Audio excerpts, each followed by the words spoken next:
Deməli, pasiyent 3 yaşındadır, həm döş boşluğunda, həm qarın boşluğunda böyük kist var.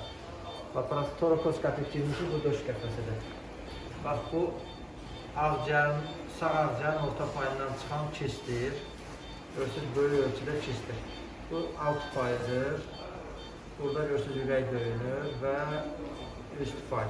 Bu da sol ağciyərin payındadır. Və görürsünüz, böyük ölçüdə exnokok kistidir. Bu sağ ağciyərin üst payıdır. Orta hissədə. İndi balaca bir torakotomiya icra olunacaq. Mini torakotomiya göstərir buradan və uzaqdan göstərir. Mini torakotomiya icra olunub. Bu da diafragmadır. Döş qəfəsindən baxırıq. Görürsünüz, qaraciyərdə olan exnokokda diafragmanı basıb döş qəfəsinə doğru.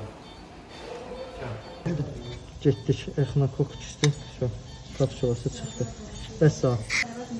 Deməli, qaraciyərdə diafragma üstündən açıldı. Bax, görürsünüz, içində yenə exnokok kistasıdır. Və bax, kistan xitin qişasıdır. Fikir verirsiniz.